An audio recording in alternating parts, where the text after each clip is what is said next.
Yeah. Hi, my name is Suzanne and I run tvmake.com, as you can see here. How are you today? Good, thank you. How are you doing? Oh, good. I watched your movie last night. I really enjoyed it. It's very good. Oh, thank you. Thank you very much. I found it to be not only entertaining and moving, but educational about the plight of Italian immigrants.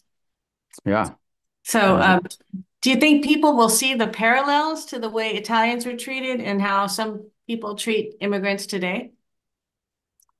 uh, uh I do think that if we're gonna dive into the past, it's better mirror what's happening today Hmm. and be relevant to today. And I do feel this film is very perfect for our times, you know, Hmm. uh to create.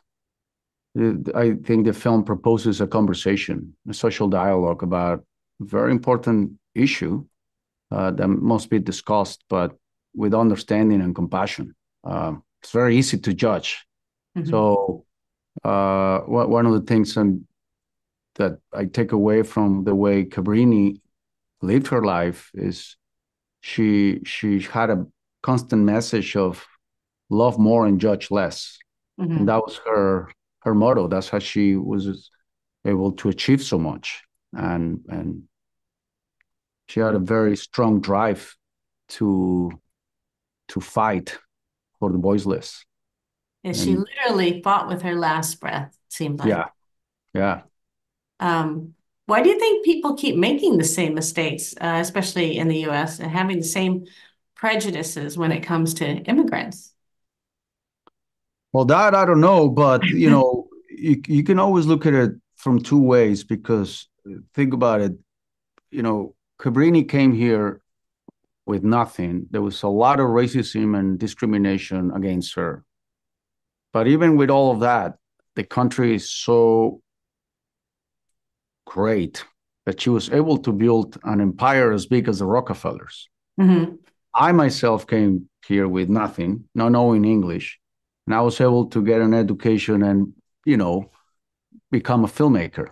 So I do think that, it is a complex subject matter because, this country is built by immigrants and it is a very, if it was an easy subject, then everybody will have the answer. So I Right. have no idea about the answer, but I do think that any solution begins with conversations and social dialogues and so on. So I like to make movies that proposes themes and that movies that begin when the film ends. So I my hopes is that this film invites audiences to create a dialogue, but more than anything, to aspire to keep fighting whatever battle they're fighting. We all have our own battles. Right.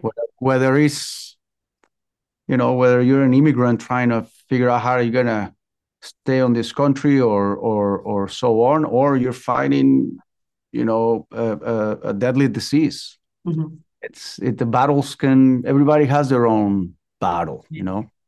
Um, the movie was a little long. I mean, not extremely long or anything, but it's a bit long. And then it reminded me of the miniseries that I used to watch when I was younger growing up. Did you ever think to make it either a miniseries or a limited TV series, or was it always going to be a movie? For me, it always was going to be a movie. Now you watch it on a laptop. Yeah.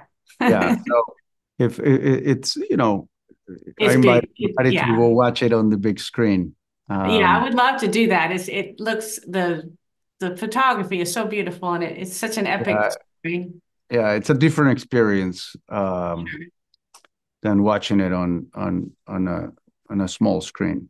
Right, definitely. And do you have any new projects coming up that you're working on? Yes, yes. I'm currently working on a project about another very powerful woman. Um, it's on the works and just continue to develop it, and hopefully we'll be shooting sometime in the summer. Okay, great. Well, thank you so much. I really appreciate you talking to me. Thank you.